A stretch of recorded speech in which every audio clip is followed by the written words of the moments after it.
Good morning. Good morning.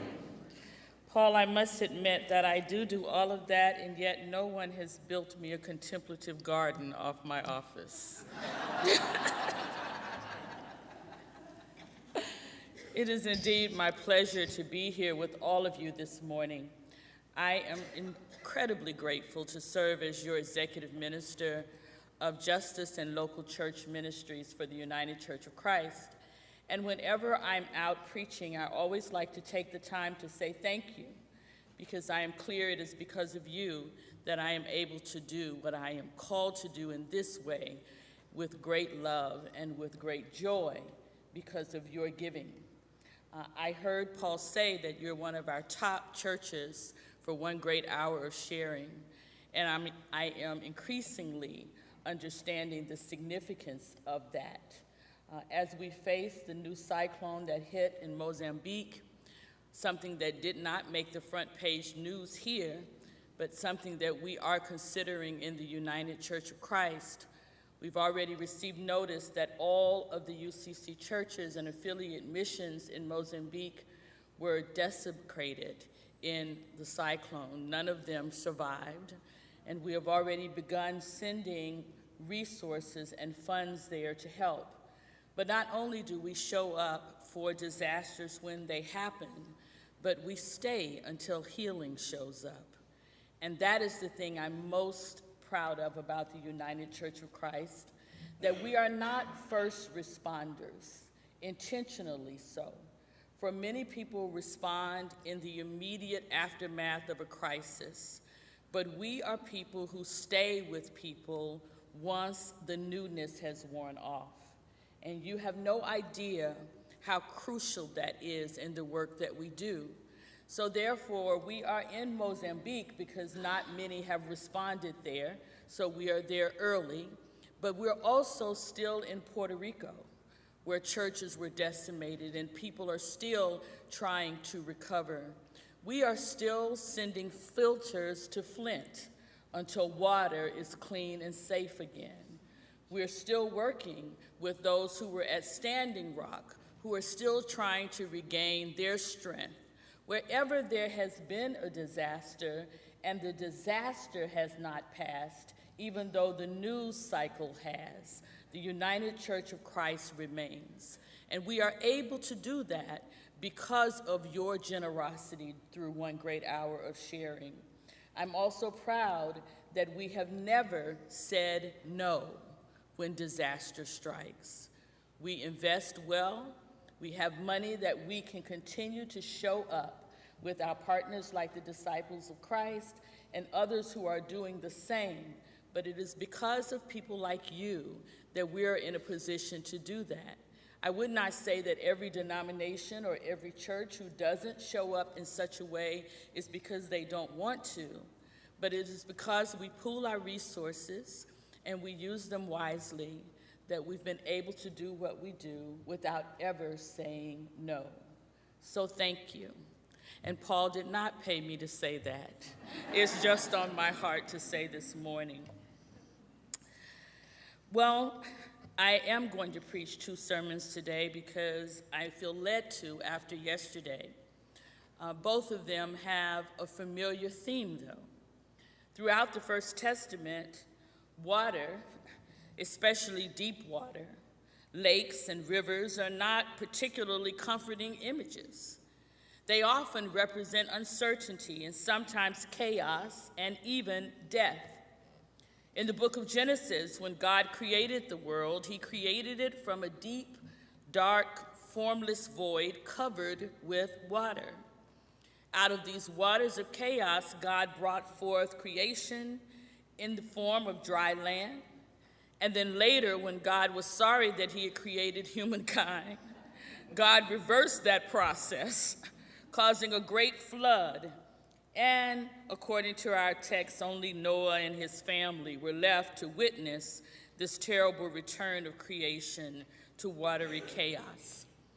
And when in the book of Exodus, God calls Moses to lead the children of Israel out of bondage in Egypt, the greatest sign of God's desire and power to save was the parting of the waters of the Red Sea, to reveal once again dry land, and then that chilling return of the towering walls of water that plunged the army into a watery grave.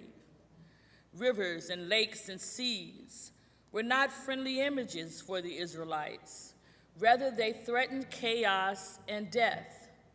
We who are reared with images of beautiful lakes and rivers forget that being a fisherman on the Sea of Galilee was not all that romantic, but an occupation fraught with anxiety, sailing on a very dangerous lake where storms could arise without warning because of all the mountains that were around, and where drownings were indeed common. And so the image of God parting the waters of the Red Sea and letting the Israelites cross over on dry land remains a potent image of God's power to save. It is an image which would be fundamental in the Israelites' developing understanding of God, because this water, which was usually seen as dangerous, is transformed here into a gateway, a crossing over to a new way of life. And it is this developing theological understanding which lies behind the story which we have just heard from the book of Joshua. Now, I acknowledge up front that this text becomes problematic for me here, because I cannot reconcile a God of deliverance with a God who would sanction the erasure of indigenous people of a land for the sake of arriving immigrants. I cannot reconcile this conflicting message of this text for you today, and yet I consider it a love tap from God that even as I wrestle, I am reminded daily in this time of rhetoric cloaked in religious words, of the danger of allowing anyone's interpretation of a text and of a God to have the last say. Nevertheless, Joshua is tasked with leading the Israelites across the Jordan. Easier said than done. It's always challenging to move from one space to another, always frightening to let go of what has been, to walk into what will be. And here at this moment of transition, we once again encounter water. It's harvest season. And during the harvest season, the waters of the Jordan were deep and turbulent and overflowing all of the banks. And yet, it is into this water that Joshua commands the people to follow the priests who are carrying the ark. And so it was that the priests bearing the Ark of the Covenant waded into the water.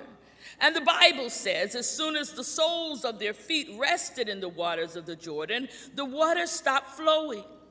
And the people crossed over the Jordan just as those before them had crossed the Red Sea on dry land into what for them was called the Promised Land. It's a great image, crossing over, transitioning from one place and way with God to another. But what is particularly significant to me is the role of the priest. The priest's role is to help God help the people cross over. But they can only fulfill their sacred task if they are prepared to step in the water and get their feet wet. This crossing is not exactly like the Red Sea. At the telling of the story of the Red Sea, Moses stands and he stretches his arm and the waters part and nobody has to get wet. But here at the Jordan, the command is different. While the waters are still flowing, while there is still danger, have the priest step into the water. And when you take the first step, then I will do the rest. This is a moment that requires those who are following Joshua, that requires the priest to remember from the past what God has done. And that's quite dramatic. My moments this morning before coming to you were not as dramatic, but certainly made me laugh knowing that I was going to have this moment of sharing with you. You see, I traveled at an ungodly hour to come here yesterday, And so my favorite part of yesterday, no offense to you, I loved being with you, but I really loved my reunion with a bed when I got to that hotel. I didn't even wait until it was bedtime.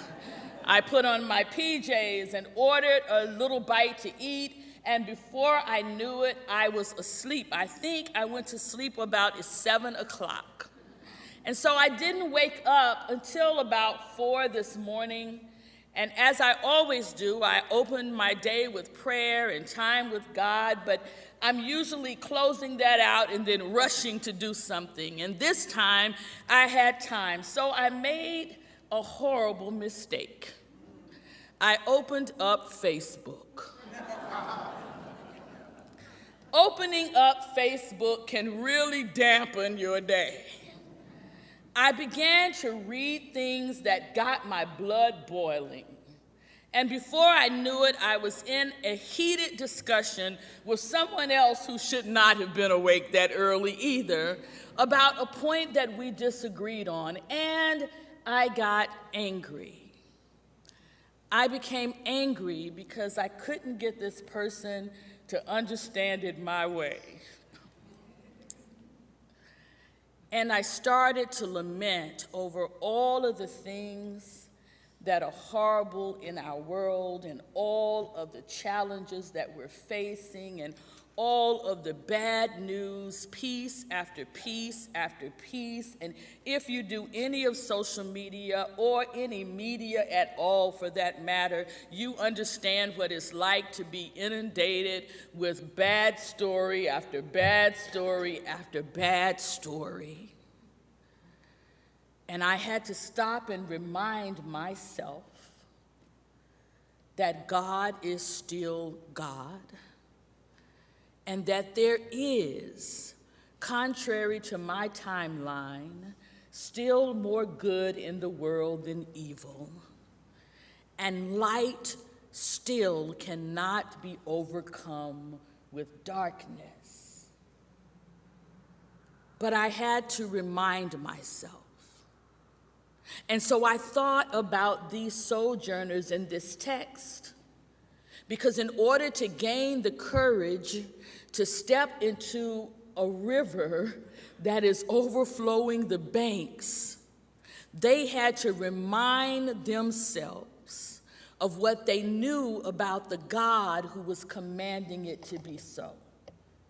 They had to remember not just this moment, but they had to remember what God had done for them and for their ancestors in the past. Can you imagine them reminiscing about the years and the ways that God had been faithful to them, and the cautious excitement about what God might do in their future? It's difficult, even when you know something good is ahead, it's still difficult to leave what you have behind. So here's a catch. The only way the Israelites can receive what God has in store for them is to trust God enough to get their feet wet. They cannot get to the other side unless they're willing to step into the Jordan. The metaphor is obvious. It takes faith to follow God's leading in our lives, especially when we don't know what lies ahead. Like the Israelites, we are called on to step out into the waters even when we cannot fully see how we will cross. But if we just trust God with the first step, we give God the opportunity to blow our mind. Have you ever trusted God enough to step into the water, not knowing how you will make it across? I trusted God that way when I stepped into the waters of seminary. Sarah, you shared with me that you're being ordained soon. So you've been through these waters. I entered them with no money, with a marriage that had recently ended, much to my dismay, and 3 little children. I knew that seminary was not a logical idea. And yet I felt God calling. And somehow God allowed me to go completely through seminary with no breaks in between. I survived. And so have you. And as you begin to step into the waters of what it means to be affirmed by a congregation and affirmed by those that love you because of the call of God has on your life, you cannot be certain what lies ahead, but you can be certain that God is there with you. And that as risky and challenging as it might be, that when you take that first step, that God also will be stepping. The Lord gave Joshua 4 instructions about that river. He said, wait for God before you step out. That's important. Don't step before God says step. In this text, if you read the entire story, they camp out before they cross. And the text says they go to the edge of the Jordan, and there they camp, and they wait until they receive directions. Wait for God, and then watch for God. For Joshua tells the people that when you see the ark move, and for them, the ark represented the very presence of God. When you see the ark move, then you follow the ark. In my contemporary context, I just say, follow the Spirit. Because the truth is, you might have to go some places that you've never gone before. And honor God in the journey. For Joshua tells the people to sanctify themselves, to set themselves apart, to consider that this call is a holy one, no matter what it is, to sanctify yourselves, for tomorrow God is going to do wonders among you. And then be courageous enough to follow. Follow the priest, because the priest is following God. And don't be afraid to get your feet wet. I hear the Spirit saying in this text, we can trust God to handle whatever lies ahead. Whether that's personal, or whether it's social, or whether it's political, we can trust God to handle whatever lies ahead. All we are asked to do is to trust God enough to get our feet wet. And if we could have our way, we probably would ask God to just pluck us up and put us where you want us to be. But unfortunately, that's not how any of this works. God does not rescue or save us from the circumstances of our lives. Instead, God goes through those circumstances with us. For every wilderness, there is a promise. And for every promise, there is a river. And our ability to make it from the promise across our own rivers to the place God would have us to be rests in our ability to trust God enough to be willing to get our feet wet. Now, I know you wonder, well, why did you title this sermon, You've Got Stones? Because you didn't talk about them. See, I know how churches think. But in fact, in this text, the piece that I had read for you was the crossing on dry land. And the Bible says that God told Joshua in this crossing to get a leader from every tribe. I know it says men, but there's a little patriarchy in the text. Get a leader from every tribe and have them get a stone and take it with them to where God is taking them. Why? Because God knows how short our memories are. And God says, build a memorial So in days to come, as your children grow, as other things happen, that you won't forget that you have a God who can part waters. And so whatever you're facing, God will be able to take care of that too. Don't you just know that, but make sure your children know that so they can live their lives knowing that darkness never overcomes light, that good will always win over evil, that no matter what they're facing in the moment that God is present, you have stones to remind you. Now, I don't know about your stones here at your particular church, though I'm going to read about them because you've got some dynamic work going on here. But I know you have stones. I know we have stones collectively. We are in the process now of re-energizing and relaunching Pilgrim Press. For those of you who've been around a while, you know that Pilgrim Press is the oldest printing company in the U.S., in North America.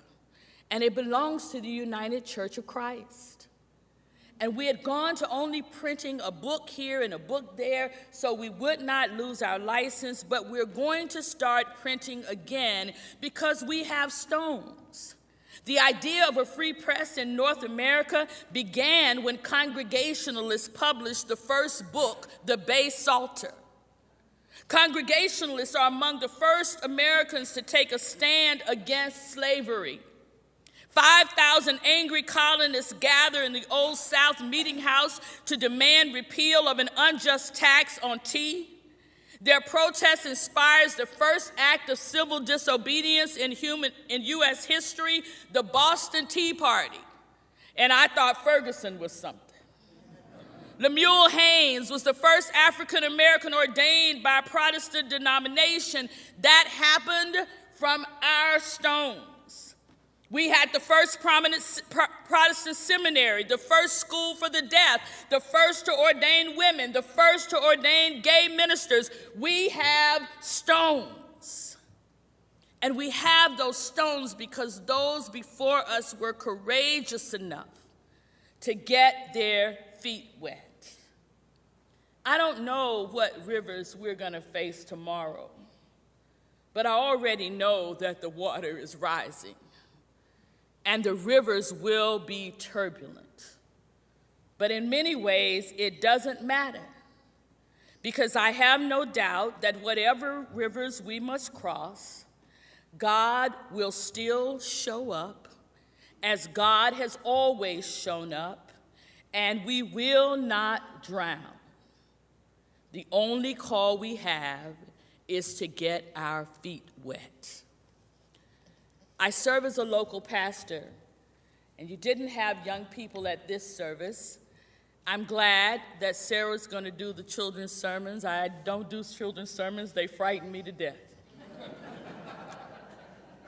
Children are hard on a preacher. As we prepare during this Lenten service for Easter, I'm reminded of a young man in my church by the name of Elijah. Elijah is now a high school student, but when I came, he was a little boy. And for Easter, we do Easter speeches. Do you guys do that here? We do Easter speeches. And so all the little kids have a speech that they remember, and they get up and they say it in front of the congregation. Elijah was 4 at the time, and he was the first on the program. He knew his speech. He had been practicing well in rehearsals, but the day that he was to give it on Easter, he panicked.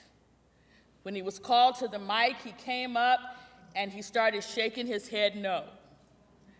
And then the Sunday school teacher tried to encourage him, and then he became audible with it, no!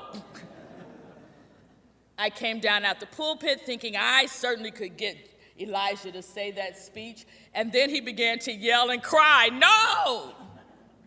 I said, okay, you don't have to do the speech. It's okay. You can take your seat, and he did.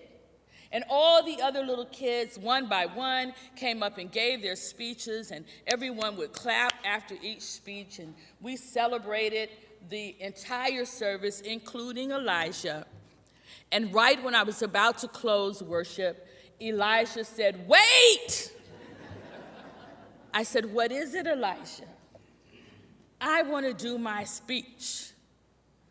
"Okay, you come up." And he came up and he said his speech, which was only 4 lines, but he said them perfectly. After the benediction, I ran straight to Elijah and I said, "Elijah, I'm so proud of you. What gave you the courage to finally say your speech?"